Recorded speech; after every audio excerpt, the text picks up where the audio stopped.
welcome to Phillip Island, Victoria in Australia. What a setting we have for this great sporting contest, the Little Penguin Sea to Dune race.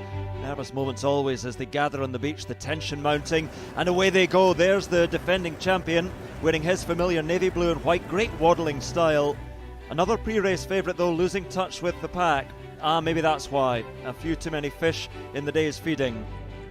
There's a familiar face, Skip McIntyre, 8 times a champion back in the 90s, a very successful coach now, keeping a keen eye on proceedings. This the leading group, one or two still able to put on a show for the camera, others just ploughing straight over it. Some resorting to shortcuts. Sad that cheating has crept into this beautiful sport. The judges will have a look at that. But up at the front, the pace is relentless, closing in on those sand dunes that will offer a bed for the night. The fatigue starting to tell. Who's got the finishing kick up on the outside? What a turn of pace from that one, whichever one it is. No answer from the rest, and he takes victory. What a win. There we are, into the Burrow, building an extension with his winnings, and back tomorrow to try and defend his title here on Phillip Island.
Welcome everybody. Here we are at Phillip Island, ready to watch tonight's nightly penguin parade.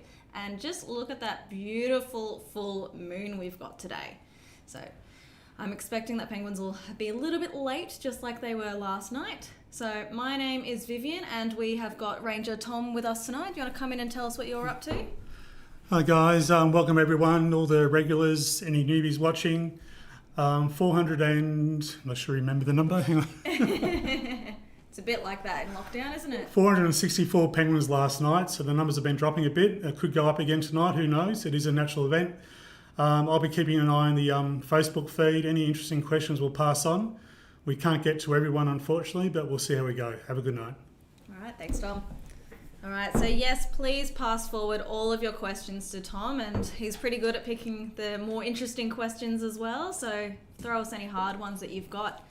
So as I said, we're here from Phillip Island, which is also known as Malau, and that was the name given to it by the Bunurong peoples, who are the traditional owners of Phillip Island that had lived and travelled through Phillip Island for thousands and thousands of years before we had arrived for penguin viewing pleasure. So I just want to pay my respects to any elders past, present and emerging for the land that we are able to view the penguins on as well.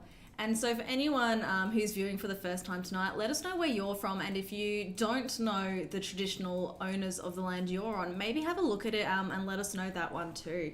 It's always good to know where you are and what you're doing.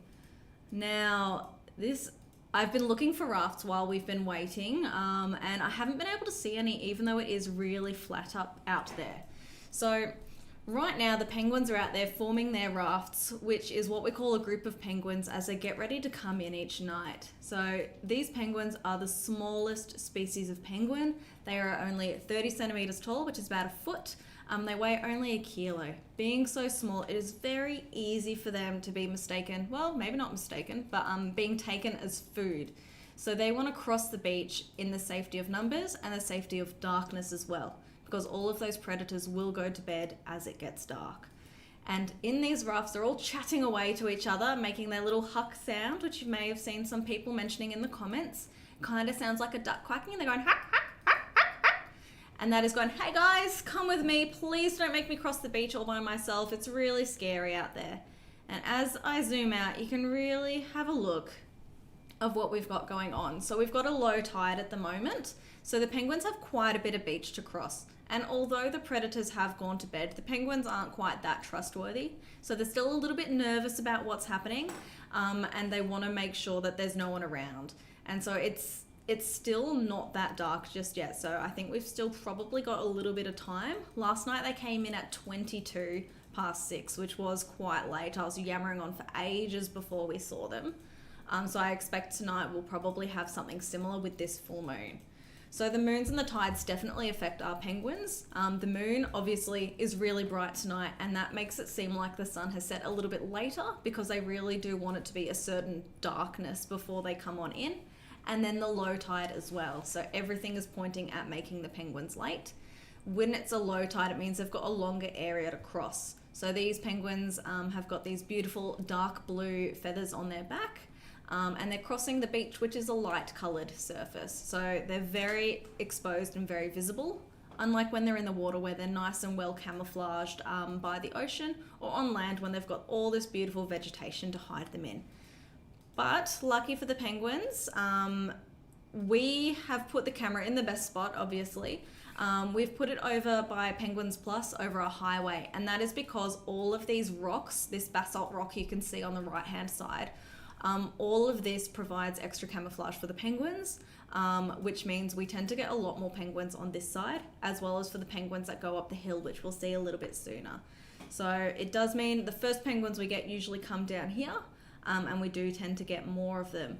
As Tom said, our numbers have dropped. Last week we had over 1,000 most nights, and then we've gone down to, the 400-500s the last few days. And that could be a whole heap of different things. So we've brought up a lot about early breeding. We still haven't had any confirmation from research whether or not they've called it a breeding season just yet. I know of 2 chicks that have appeared within the colony, but that's all at the moment. So maybe they've all just decided to go for one last big old fishing trip before they start to get ready for breeding. Or maybe they've just decided that, the conditions aren't quite right yet, that when they had attempted breeding earlier, maybe it was a mistake, and they've decided to, no, they're just going to go out and fish and eat lots and lots of food. Now, it does appear to be getting darker. I'm going to scan across the beach and see if I can see anything yet. If you think you see any penguins or a raft, let us know. I know Tom will interrupt me if he needs to tell me if I'm missing something. Let's have a look. So these rocks here is another really common spot that the penguins like to cross. Again, the rocks provide that cover for them before they cross the scary beach. So, don't know what sort of bird that was. Possibly a raven? I don't know. Alright, no, it looks like we're just going to have to wait for the penguins again today, and that's okay. Let's head back over here. Alrighty, let's put that in a good spot while we wait for the penguins. Oh, actually, maybe we'll have a look at our wallaby friend. Alright, hello. He must have heard me say that. He's pricked his ears up. He's like, yes, are you talking about me? But let's... Oh, that camera did not like that. Sorry, guys.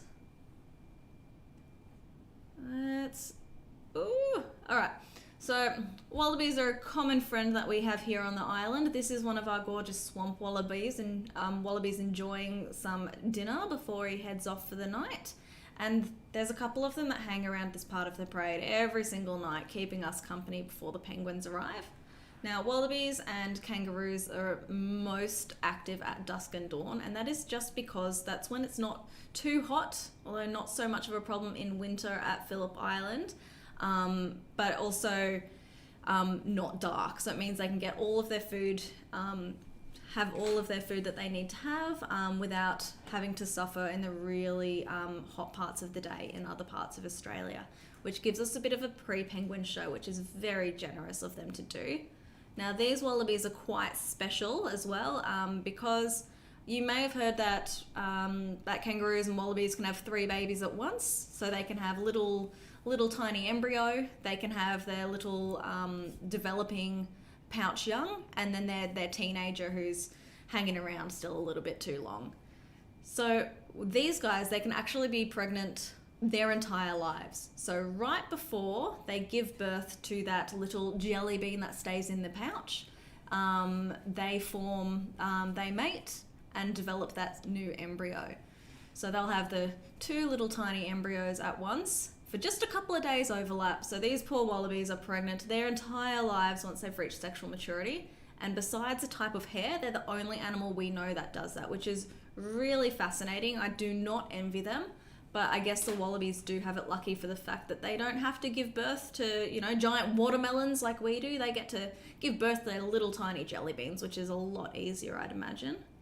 Now, Tom, have we had any questions come through? We've had a few. Great. Okay, this is, first of all, we've got one from Jan, which I might answer very quickly if that's okay. Absolutely, Yep. please do. So Jan's question was, what bird do the penguins evolve from and how do they end up back out in the ocean? I actually had a similar question years ago when I started here. Because penguins are in the water, I assumed because they were still in the water that they were one of the last birds to evolve out of the ocean, like most wildlife did eventually a long time ago. But the way it was put to me was that they might have evolved out of the air into the water. Out of the ocean onto land, back into the ocean again. So the short answer is we don't know. So that was what I was told. But I've got a short and easy one for you. Oh, yep, sounds good. Yeah, evolution's very complicated there. From Karen and Jamila, are there echidnas on Phillip Island and platypus? Very good question. Yes, we do have echidnas on Phillip Island, yes, and we see them quite a lot as we go into the warmer months. My favourite echidna story was probably when we were in the old building. We were much closer to the penguin habitat, and we had this one echidna just doing his thing, walking around. I thought it was just going to cross the road because we had a little penguin crossing back then. But no, he didn't want to cross. He wanted to go into the building. So I was, standing by the door trying to just keep my feet in front of him so he couldn't break into our building, while also trying to be really careful to not upset him. But the other problem is echidnas, when they get upset, is they obviously have all their spikes, but they will clamp right down onto the ground, and with their spikes it makes them really difficult to get up. So I didn't want to upset him to a point that we weren't going to be able to move him. So I was just trying to gently encourage him to go away. As for platypuses, I wish we had platypus on the island. We don't, unfortunately. They tend to be more subalpine, so heading up towards sort of eastern Victoria more so. That is one of on my bucket list of animals I want to see in the wild that I haven't seen yet. Same with wombats, which we also don't have, and I would really, really love to see one in the wild. But all I've seen are wombat burrows and wombat square poo while I've been out doing things. Now, where are these penguins? They're really not making it easy for us tonight.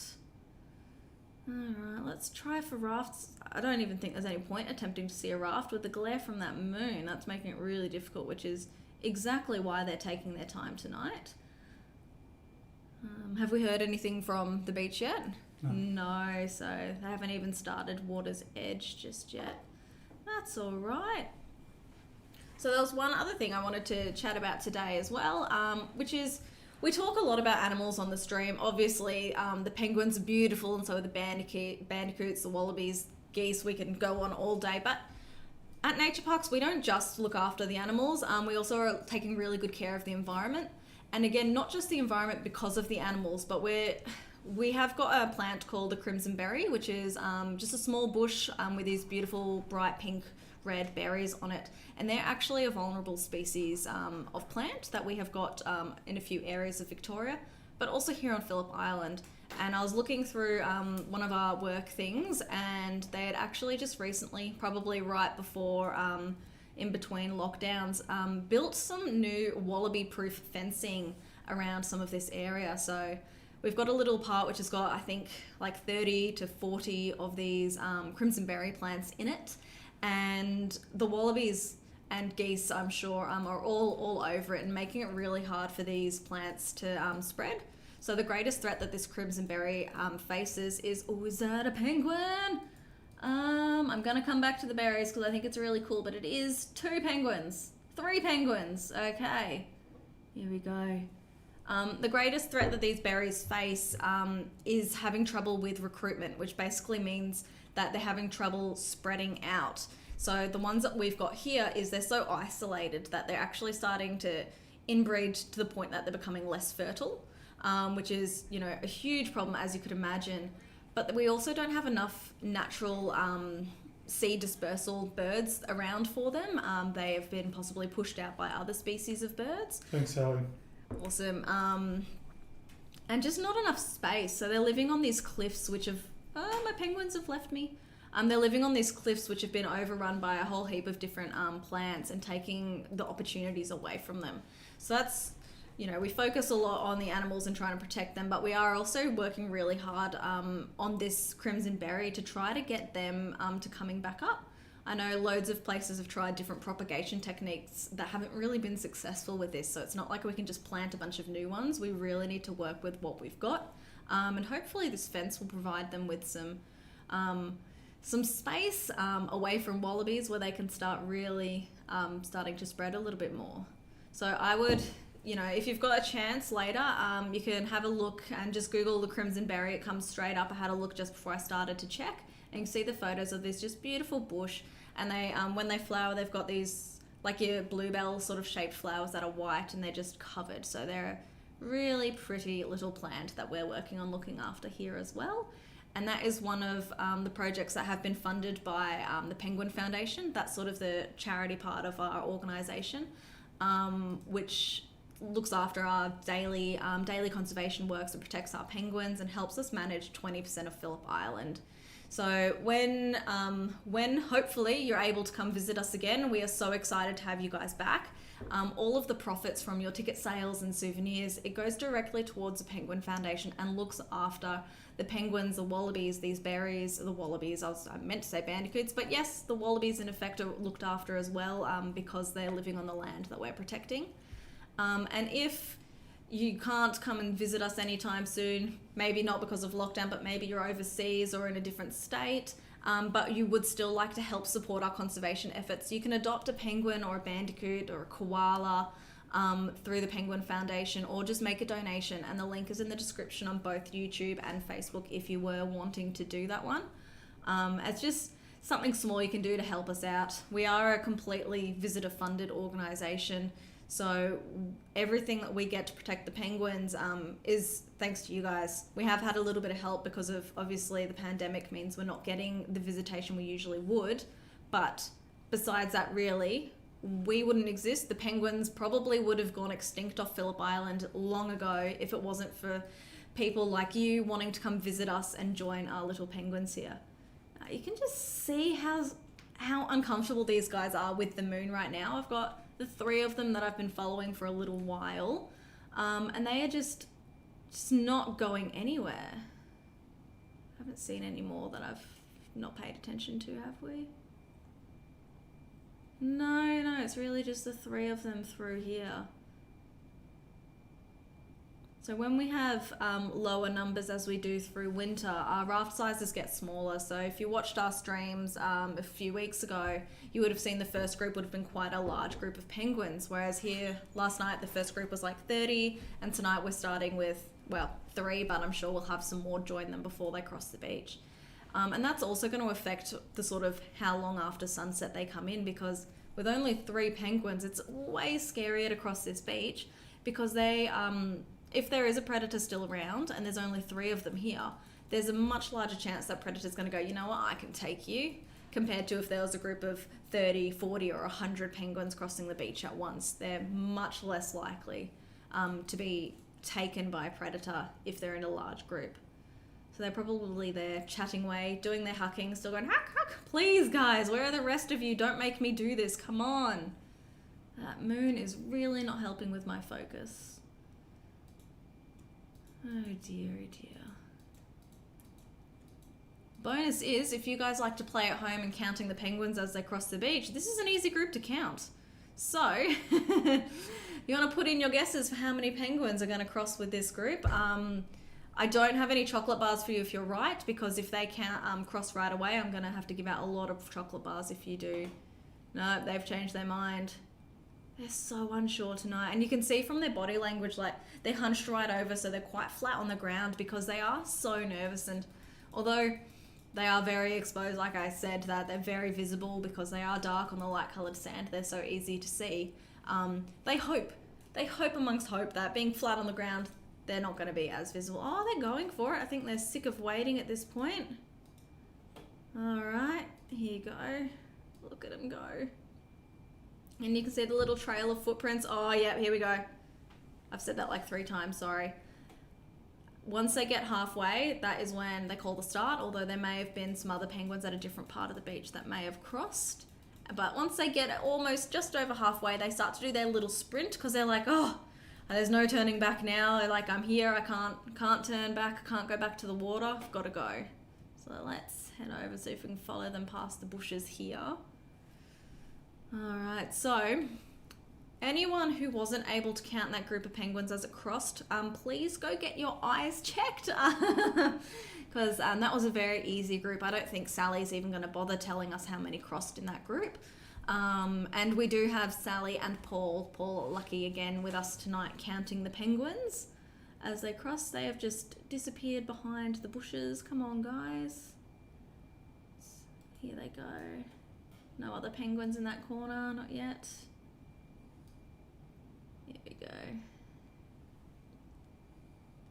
And we're going to have them doing their thing as they jump really clumsily over these rocks. And we get asked all the time is, why do we have the rocks and why don't we swap it out with sand or something? Because surely it must hurt their feet. And the truth is that their feet are really incredibly strong and tough because they're using their feet to dig out their burrows. But not only that is they like the rocks. As I said, they've got the safety of the camouflage with the rocks. And we want to keep it as natural as possible here. We don't interfere unless we have to. So we don't garden these the habitat through here. We've got the geese and the wallabies keep it at a sort of semi-controlled level. All we do is we look after weeds when there's weeds, and we look after the penguin highway to make sure that there's not too much plants overgrowing that, and that is purely from a safety perspective, as we use the highway as our beach access if we need to for whatever reason. So we try to keep it as much as the penguins and belonging to the penguins as we possibly can. Oh, look at them go. Forgot to see, do we still have the pond? Oh no, the pond's dried up tonight. Oh, that's such a shame. I had a lot of fun watching them fall over in the pond last night. Alright, did we have any more questions, Tom? Yeah, this is from Jimith. How deep do these penguins dive? Oh, great question. So these penguins, they will dive an average sort of 20 to 50 meters each time for fish. But the deepest dive that we have recorded has been 72 meters. But when we're recording the penguins, it's not, oh, we've got a friend who's possibly a shell gridder. Okay, I'm going to come back to that. When we record the penguins, it's not something that's super easy to do. We're not recording loads of them at once. We tend to have a few that we do each time. Just because the devices we use to record them has to be, has to be a certain size and weight that it's not going to interfere with their fishing abilities. And it's quite expensive too. So even though we've recorded 72 meters, there is every chance that there has been some deeper dives, possibly much deeper. Now this shell gridder, if you haven't viewed with us tonight, you're probably thinking, what on earth is she talking about?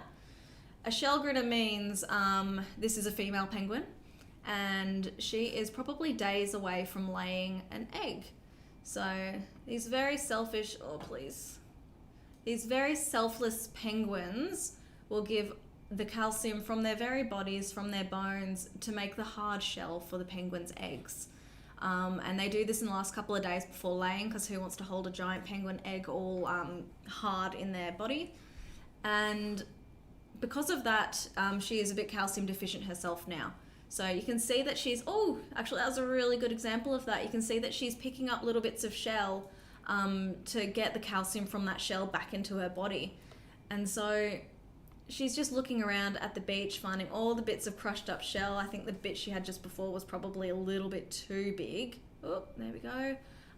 So she's looking for some better pieces. And what's really cool is, I know Megan's spoken about this before, is when you look outside of a burrow, you can often tell which one has got a fresh laid egg, because there's going to be a little pile of vomited up shell grit, because if she's taken too much, she's just going to vomit whatever's left over, and she's just gone and hidden away. Let's see if we've got any more penguins on the beach yet. So I'd say that that's a very good sign that she's going to lay some eggs in the next couple of days. And there are still no more penguins. We've had 3 penguins. That's impressive. That's actually impressive. Right, maybe we'll go back to the main beach, see what we can see over there. Looks like there's some more over here. Or, oh no, I'm embarrassing myself again. I'm mistaking the glare from the lights on the rocks as penguins' tummies. Like I said, you are never too good at counting that you will not mistake a rock or seaweed for a penguin. And they've just run back as soon as I found 2 more penguins. Of course they have. We do it all the time as we're doing this or giving tours or just chatting to guests, and we'll be like, oh, I think there's some penguins over there, and we'll get the binoculars out and we'll be like, that's a rock, or that's some seaweed. It happens all the time, and there is just no avoiding it. Okay, those penguins do not want to be focused on, so we'll head back to our rocks over here. Yeah, actually, we'll have a look at this dude here. So, the penguins don't go in and out every night. That's way too exhausting for such a little creature. So all of the penguins that came home last night, they're probably still here, and I would say that this is one of them. So he's just like, all right, guys, it's 6:30. It is really time for you to come in, because he wants to socialize. We chatted yesterday about how penguins don't sleep for hours on end. They're having these little power naps a few times a day. Let's go to the highway camera and have a look at these guys. They're having 10 to 15 little power naps every day, which means, there we go, which means they're having to stay up all day in their burrows, and which is really, really hard for them, and they're really bored. It's like they're in their own little lockdown and really just wanting to get out. So as soon as it's dark enough, the penguins who have been home overnight will start coming out of their burrows so they can socialize and preen. If they're building nests, they're going to do some nest building as well. Look at these guys. They're still so unsure about things. They're still hanging low, and they seem a little bit nervous. Now, I'm sure Tom's already had on there is, are any penguins acting different because of lockdown? Although these 2 are acting a little bit nervous, I am, oh, what is that? I am sure it's not because of the lack of people. Oh, I think that was a possum.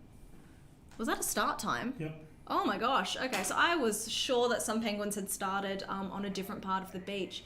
But Sally's just called a start time at 6:35. That is a lot later than last night, which means you guys are lucky and get a lot of talking tonight. I'm going to go ahead and put in a guess that we'll start the stream a little bit later tomorrow night. So if we're not starting at, 6 or 6:05, don't worry, we're still going to be on. We're just waiting for it to get a bit darker. All right, we'll get that out of the way. So I've got one little penguin on the beach. Let's head back over and watch this little guy on the beach. And this is why I apparently shouldn't be doing this job, is because the second I say, oh, here's this, they disappear on me, because they're like, no, you are not allowed to tell us what's happening. Oh, that's better. Here we go. Okay. Thanks, Sally. So, again, it's not a huge group, and that's fine, but it is a group of penguins instead of the 3 penguins that we've been able to see tonight. So this is much more, and I would, Tom, you'd agree it's really just the full moon that's upset them tonight? Yeah. Tom's far more experienced than I am. He's been here for 14 years, so he's 14 plus years. And he's been able to see their patterns for a lot longer than my measly 4 years. And it's lighter later today. It's just kicked up a bit. Yeah, it's definitely lighter today as well. So I think it doesn't help that although the sun has been setting later, we've had a lot of dark and stormy days, which has made it seem like it's been a lot earlier. Whereas today it's been a really nice and clear day. So that, with the moon and with the tide, has just called for some very late penguins. Here we go. So this is a sort of group that you can actually guess and test your penguin counting knowledge, and Sally will hopefully tell us how many they are. And you can see that this in the penguins, they're in a row that is, 5 to 10 penguins deep. And so from the angle that poor Sally is counting them, it is really, really hard to be able to count them. So what we do is we wait, and once they start sprinting like they are here, they start to spread out and they're a lot easier to count. Although that means we only really have one shot to count them before they've disappeared and they're no longer easy for us to actually see them. So we count the penguins for about 50 minutes each night. Actually, that's a good question for Tom. Someone asked yesterday, why 50 minutes, not an hour? And I don't know. The answer I know is because that's how we've done it since 1968. Do you know the real answer? Well, most of them come in that first sort of 30, 50 minutes to 60 minutes anyway. And once they locked onto a time, that's what they stuck to. So. Yep, okay. So basically that's it. Yeah, so as Tom said, the bulk of the penguins come in the first 20 minutes or 30 minutes, and that is why this stream will only tend to last that 20 minutes after penguin arrival. But yeah, basically it starts to die down so much after that. I guess there's not really much point in continuing to count them. But in saying that, they don't stop coming in. So we have watched penguins that'll come in, hours after the end of the count. Well, not really watched, we just see them on the weighbridge coming in. Did we get the 90 numbers? in that group. 90? 90. 90. Oh, 9. That's a very round number. I was very confused. I'm like, 19 is way too little. So 90 penguins in that group. So anyone who got close to that, really good job. All right, let's zoom in and have a look at these guys hobbling over the rocks, because that's just one of my favorite things. Now, while we've got the nice moon and the nice light, if we get a focus, maybe you guys can have a look and practice your penguin IDing skills. So you can tell, if it wants to focus, that is, a male penguin from a female penguin based on its beak size.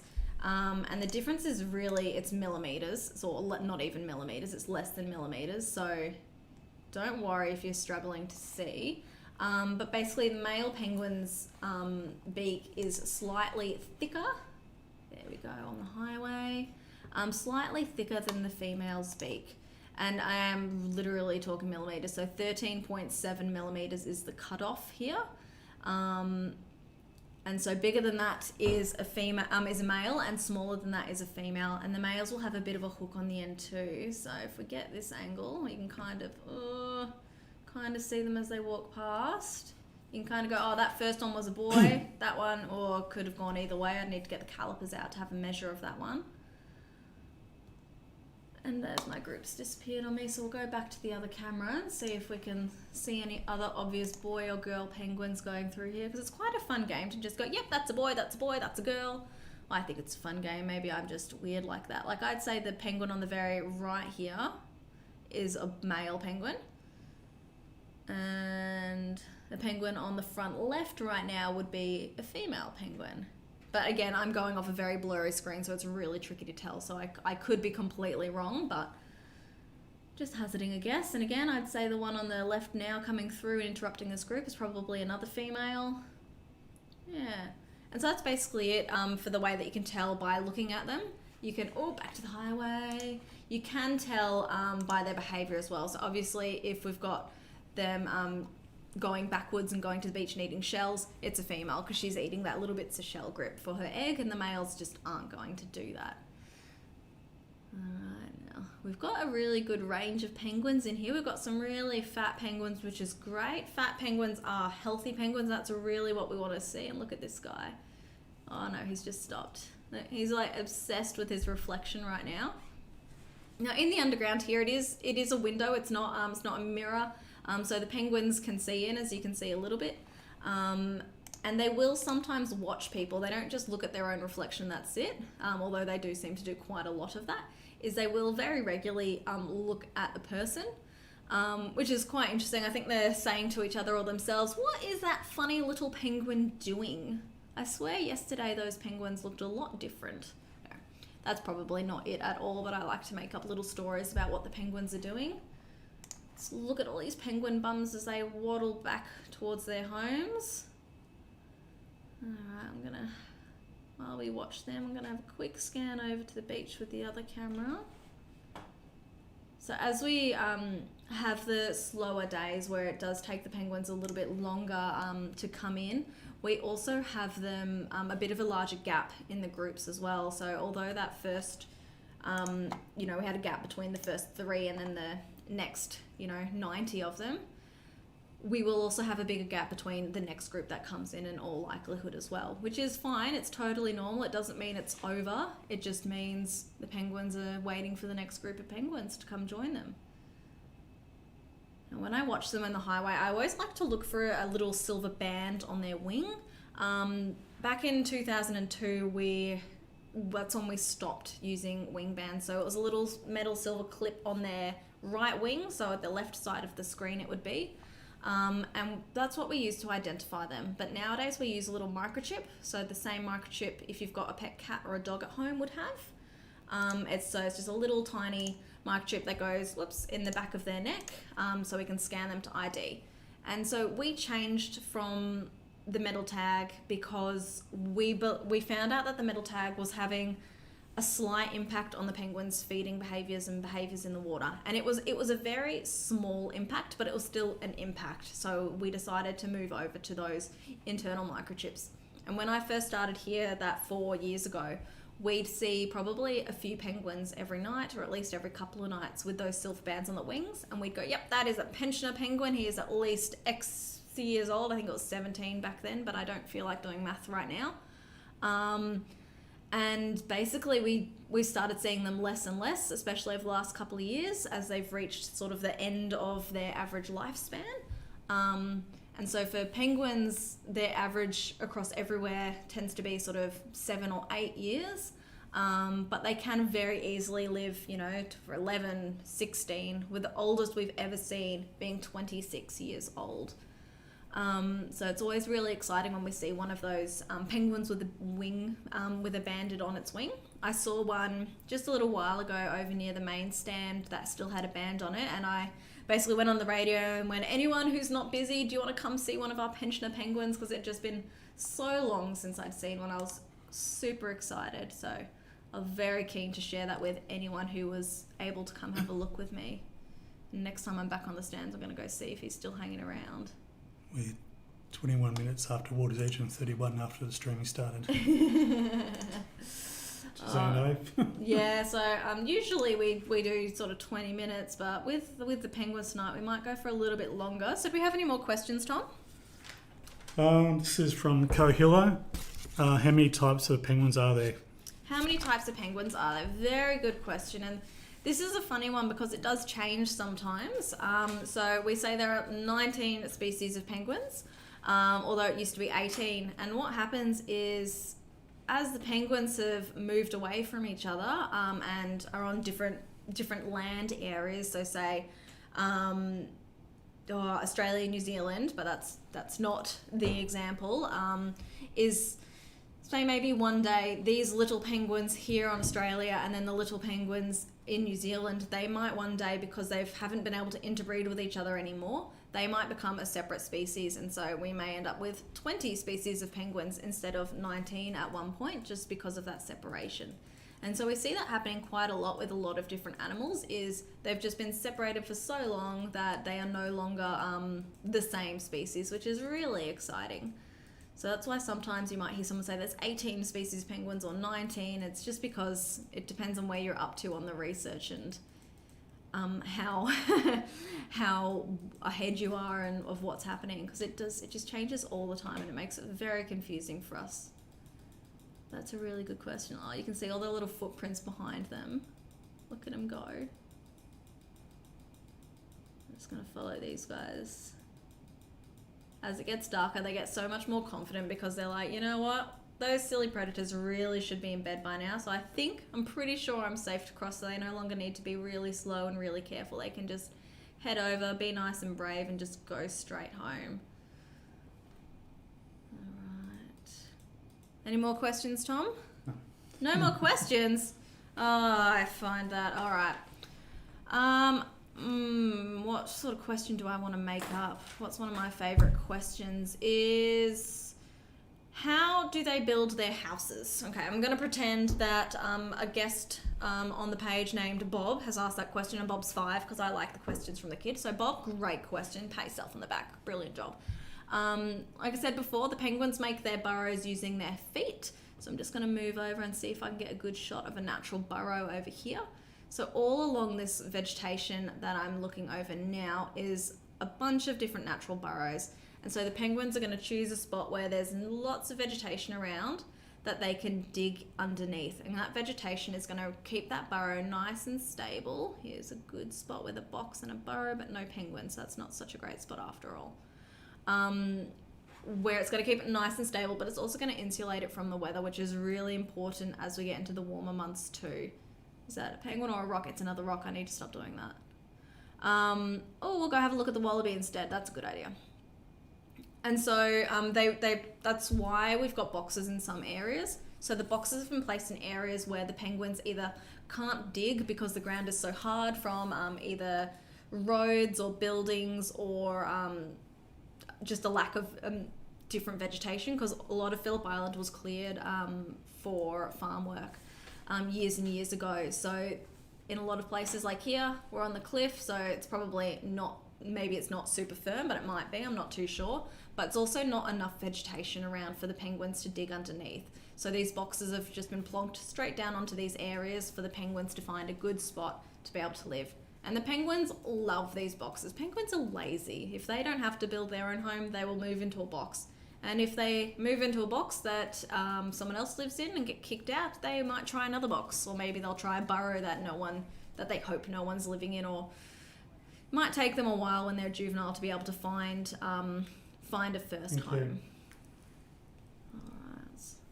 Watch this wallaby for a little bit longer and we'll start getting ready to say goodnight. We don't want to spoil all of our penguin knowledge before tomorrow. But yeah, I do just want to put the reminder out that I'll be on tomorrow, and I am pretty certain we're going to start quite a bit later tomorrow. So I don't expect we'll start the countdown until somewhere between 10 past and 20 past 6, just based on the last 2 nights of how late the penguins have been. So don't worry, we're still streaming. We're just waiting for it to get dark enough, unless there's a whole heap of clouds. So I will have a chat to Rolly and maybe get him to update that on Facebook. But anyone who's here tonight, just be warned, we're not going to start as early because it's just not really a whole lot of point. I want to see if there's Bandicoot, and then poor Tom's probably like, shut up, Vivian, I want to go home. Oh, he's laughing. That means it's true. Uh-oh. All right. Let's go have a look at this beautiful scenery with our beautiful full moon. And, we'll zoom into this group of penguins. Sorry, Tom. Don't hate me. And we will say goodbye to these penguins as we watch them cross the beach. So thank you guys so much for joining us tonight. Interesting night as we waited so long for the penguins to arrive, but we are going to head off now. Tom, do you want to come in and say anything before we say goodbye? No? Oh, we've got another shell gridder and a wallaby. All right. Thank you guys. I know Tom doesn't like to huck off, but I am not opposed to making a fool of myself by myself. So goodbye, and we'll see you tomorrow. Bye.